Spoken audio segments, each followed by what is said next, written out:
नहमदुहु व नुसल्ली अला रसूलिहिल करीम अम्मा बाद अऊज़ु बिल्लाहि मिनश शैतानिर रजीम इन्नहु लकुम अदुव्वुम मुबीन बिस्मिल्लाहिर रहमानिर रहीम। अज़ीज़ साथियों, व्यूअर्स, आज एक मैं बहुत ही अहम टॉपिक लेकर आया हूँ। गौर से सुनिएगा और मेरे चैनल को आप लाइक करें और आप अपने कोई कमेंट्स देना चाहें इसको शेयर भी करें। मेरी कोई कमी कोताही है तो आप अपने कमेंट्स के ज़रिए से मज़ीद मुझे मेरी रहनुमाई भी करें। अल्हम्दुलिल्लाह मेरा तजर्बा कोई 28 साल से ज़्यादा है लॉ पढ़ाने का। मैं लॉ का स्टूडेंट हूँ। आज जो हम टॉपिक डिस्कस करने जा रहे हैं वो है प्लीडिंग। प्लीडिंग अंग्रेज़ी में हम कहते हैं और उर्दू में हम दावा जवाब दावा कहते हैं। प्ली और डिंग, प्ली प्लस डी। आजकल जो ये रैज है यूनिवर्सिटी में पढ़ाया जा रहा है, इसका नाम है लीगल ड्राफ्टिंग। अब लीगल ड्राफ्टिंग से वो असल जो एसेंस है, वो जो रूह थी जो किसी ज़माने में प्लीडिंग का लफ्ज़ होता था, वो मादूम हो गया और इसका रियल पर्पज़, इसका ये मीनिंग जो है वो स्टूडेंट्स को समझ नहीं आती। प्ली कहते हैं कोई भी नालिश, कोई भी उज़र, कोई भी दरख्वास्त वगैरह वगैरह। और प्लस डिक्लेरेशन। अब इस प्ली में दोनों पार्टियां आ जाती हैं, मुद्दई या मुद्दालय, जिसको हम प्लेंटिफ और डिफेंडेंट कहते हैं। और डिक्लेरेशन जो है वो अदालत दिया करती है। तो प्लीडिंग के लफ्ज़ में तीनों चीज़ें आ जाती हैं, यानी प्लेंटिफ मुद्दई, डिफेंडेंट मुद्दालय और डिक्लेरेशन में अदालत। तो ये तीनों चीज़ों ये अल्फाज मिलते हैं तो उससे एक लफ्ज़ बन गया प्लीडिंग। तो आज हम डिस्कस करेंगे प्लेंट को, जिसे उर्दू में हम अर्जी दावा कहते हैं।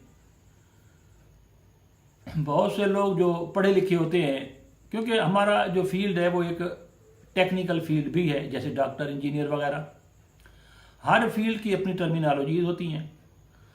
अब पढ़े से पढ़ा लिखा बंदा होता है, वो समझता है कि शायद मैं ये दावे जवाब दावे या जो भी ये सिलसिले हैं मैं आसानी से लिख सकता हूँ, मुझे किसी वकील की काउंसिल की ज़रूरत नहीं है। वो गलती पर होता है।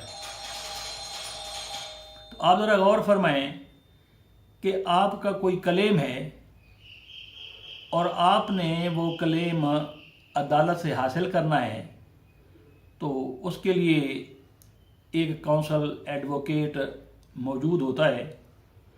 Only he knows and he is very well how to frame a suit, कि दावा कैसे बनेगा, कैसे तैयार करना है। मिसाल के तौर पर अगर आप खुद ट्राई करते हैं कि नहीं जी ये दावा मैं खुद बनाऊंगा और ख़ुद लड़ूंगा, तो आपके लिए बहुत ही मुश्किल होगा और देयर इज़ पॉसिबिलिटी कि you will be loser.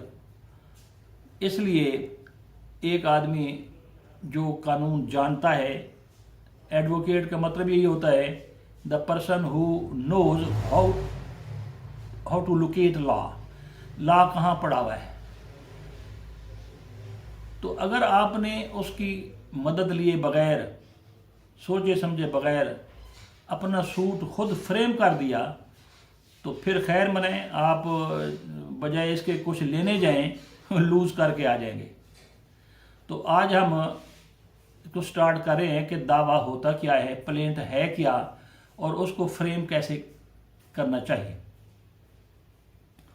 Civil procedure code जो है उसका ऑर्डर 7 प्लेंट के बारे में है कि प्लेंट जो है वो क्या होगी, उसके क्या क्या मंदरजात होंगे और उसको फ्रेम किस तरह करना है।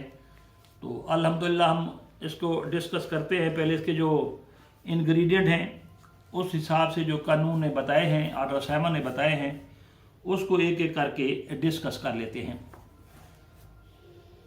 मसलन आप अदालत में कोई दावा करना चाहते हैं तो आप एक कागज़ पर, अब आप ये हैरान होंगे कि ये जो कागज़ होगा इसको लीगल पेपर कहते हैं। आम आप लकीरदार कागज़ भी यूज़ कर सकते हैं, लेकिन इसमें आप जो पेपर यूज़ करेंगे उसको लीगल पेपर कहते हैं। उसकी बाकायदा लंबाई चौड़ाई जो है वो इस्टेब्लिश्ड है, आप अपनी मर्ज़ी से इस्तेमाल नहीं कर सकते। कोशिश करें कि आप काली स्याही इस्तेमाल करें। जब आप उसकी फ़ोटो कापी मटेरियल हासिल करें तो वो वाज़ेह तौर पर नज़र आए। जो सबसे पहली चीज़ है जो आपने अपने दावे में लिखनी है तो वो आपने अदालत का नाम लिखना है। Name of the court in which the suit is filed, to be filed बिल्कुल कर लें कि उस अदालत का नाम आप लिखेंगे। हमारे यहाँ जो प्रैक्टिस है, हमारे यहाँ सीनियर सिविल जज होता है, उसकी कोर्ट में हम ये दावा दायर करते हैं। फिर आगे सीनियर सिविल जज साहब जो हैं वो मार्क कर देते हैं सिविल जजेस को, क्योंकि जुरिसडिक्शन है, पेक्यूनियरी जुरिसडिक्शन होती है कि किस जज को कितनी अमाउंट सुनने की पावर है, तो वो उसको मार्क कर देते हैं। तो पहले इंग्रेडिएंट हो गया कि अदालत का नाम आप लिखेंगे। अंग्रेजी में लिख रहे हैं तो इन दी कोर्ट ऑफ सीनियर सिविल जज मुल्तान, उर्दू में लिख रहे हैं तो अदालत जनाब सीनियर सिविल जज मुल्तान। तो ये ज़रूरी है, लॉ के तहत ये पहला इंग्रेडिएंट जो है ये बहुत ही ज़रूरी और अहम है। इसी तरह नंबर 2 है, केस नंबर भी आप छोड़ देते हैं। वहाँ ऑफिस जो है वो उस पर अपना नंबर लगाता है कि आपके दावे का नंबर क्या होगा। ये दूसरा इंग्रेडिएंट है। तीसरा ये है कि आपने सबसे पहले जो है वो डिस्क्रिप्शन देनी है,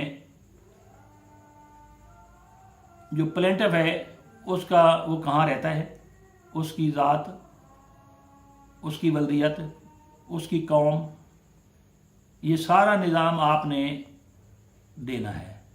अगर आपने इसमें कोई गलती की तो बाद में फिर मसाइल खड़े हो जाते हैं। इसी के साथ जो नेक्स्ट नंबर है वो फिर इसी तरह डिस्क्रिप्शन टोटल है वो देनी है डिफेंडेंट की, उसका नाम, उसका पता, उसका पूरा, यानी हर लिहाज से कि जब उसको तलब किया जाए, अदालत तलब करे तो वो आसानी से उसकी तलबी हो जाए। ये ना हो कि अदालत का नुमाइंदा जाए और वो कहे जनाब मैंने तो बार बार चक्कर लगाए हैं तो इस नाम का तो बंदा ही कोई नहीं है, तो पता चले कि फिर आपका दावा ही खारिज हो गया है। क्योंकि सिविल जो दावे होते हैं उसमें आप बाउंड हैं कि हर लिहाज से मुद्दा अलह का यानी डिफेंडेंट का आप हर लिहाज से इन ए वेरी डिटेल्ड वे आपने वो सब कुछ देनी है। अगर आप ना दे सके तो यू विल बी लूजर।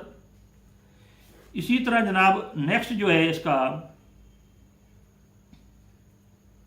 जो इंग्रेडिएंट है वो है जनाब आपने अपने दावा में फैक्ट्स देने हैं। अब फैक्ट्स से क्या मुराद है, इसको लोग बगैर समझे वकला हजरात, जूनियर वकला हजरात जो है वो या स्टूडेंट्स जो हैं जो यूनिवर्सिटी वगैरह में पढ़ते हैं वो फैक्ट्स से मुराद सिर्फ उसको समझते हैं हक़ाइक़। फैक्ट्स जो होती है वो फैक्ट्स की जो डेफिनेशन है वो ये है, what we perceive through our 5 senses. आप जो कुछ देखते हैं, जो कुछ सुनते हैं, जो हमारे 5 विट्स हैं, हवा से खमसा, प्लस इसकी छठी होती है मेंटल कंडीशन, उनको हम फैक्ट्स कहते हैं। फैक्ट्स कहते इसे हैं कि ये वाली चीज़ें रिजॉल्व नहीं हो सकती, हल नहीं हो सकती जब तक शहादत ना आ जाए।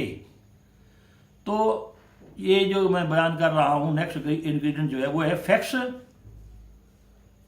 Showing cause of action,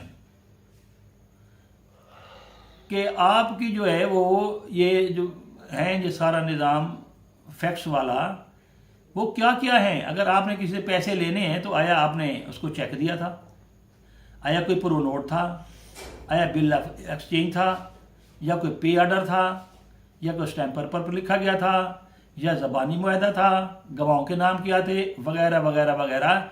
in a very detailed way the circumstances constituting cause of action, ये पैरा आपको लाजमी देना है और यही आपकी बुनियाद होगी जिसकी बुनियाद पर अदालत आपको डायरेक्ट करेगी